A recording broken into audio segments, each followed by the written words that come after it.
lungs and pleurae, the coatings of the membranes of the lungs. So the lungs occupy all the thoracic cavity except for the mediastinum.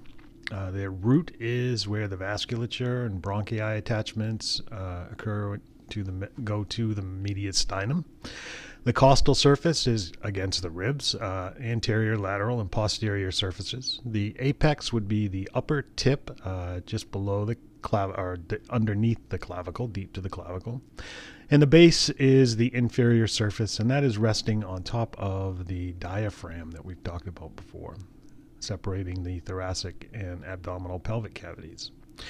The hilum is found on the mediastinal surface. It's where the blood vessels, the bronchi, the lymphatic vessels, and nerves go in and out.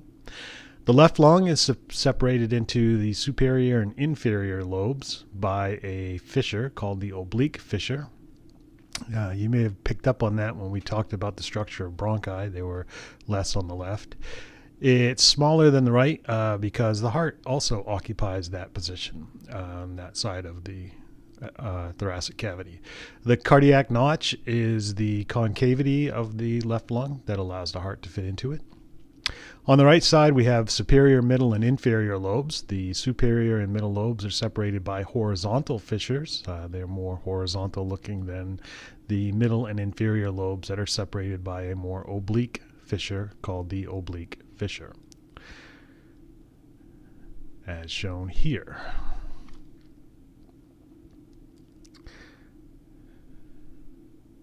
And this is a cross section from above. Each lobe is divided into bronchopulmonary segments. There are approximately 10 on the right and 8 to 10 on the left. They are separated by connective tissue septas, and each segment is served by its own artery, its own vein, and bronchus. That way, if one segment is diseased, it can be removed individually, sparing the others.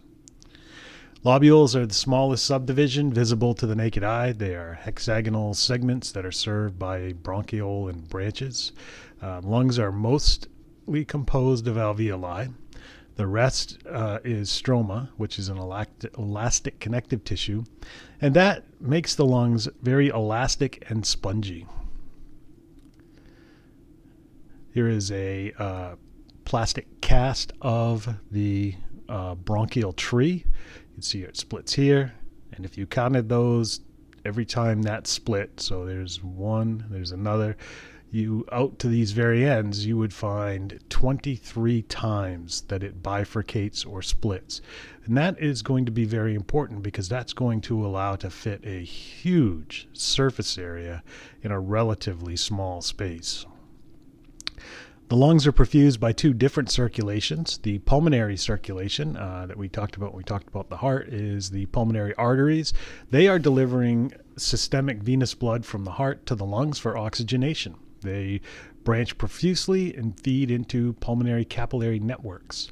Pulmonary veins, different than systemic, are carrying oxygenated blood from the respiratory zones back to the heart. Remember, arteries take blood away from the heart, veins return blood to the heart. The pulmonary circuit is a low-pressure, high-volume system, and lung capillary endothelium has many enzymes that act on different substances in the blood. One is angiotensin converting enzyme, which activates blood pressure hormone.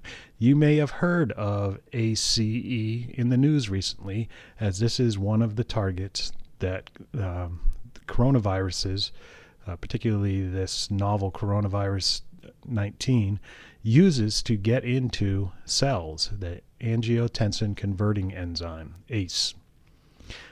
The bronchial circulation, the bronchial arteries are there to provide oxygenated blood to the tissue. The bronchial circulation is part of the systemic circulation. And we remember that systemic circulation is a high pressure, low volume system. It's supplying all the lung tissue except for the alveoli. Bronchial veins anastomose with pulmonary veins, and the pulmonary veins carry most of the venous blood back to the heart. The lungs are innervated by the parasympathetic and the sympathetic motor fibers, as well as visceral sensory fibers.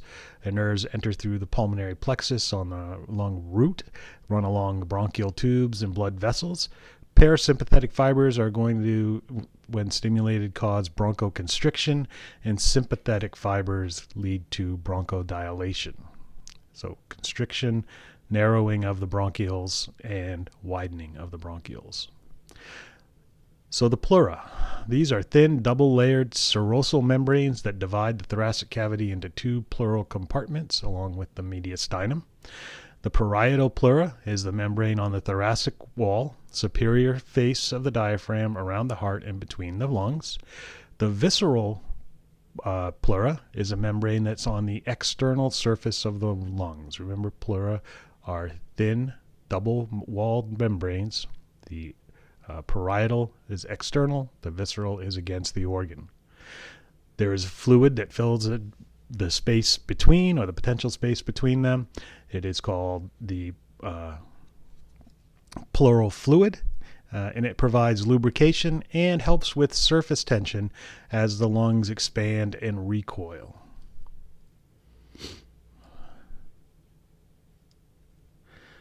Pleurisy is an inflammation of the pleura that often results from pneumonia. So unless you have pneumonia in both of your lungs, you do not have double pneumonia. In the old days, people used to say, when they were told they had pleurisy, that they had pleural pneumonia or double pneumonia. That is not the case. Pleurisy is an inflammation of this membrane surrounding the lungs. That membrane becomes rough, gives friction, stabbing pain with each breath. And that may produce, the pleura may then produce excessive amounts of fluid to try to overcome that, and that can exert pressure on the lungs, and that is going to interfere with the ability to breathe.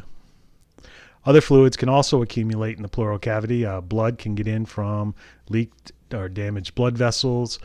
Blood filtrate is a watery fluid that can ooze from the lung capillaries when left side heart failure occurs, and a pleural effusion is the accumulation of fluid within the pleural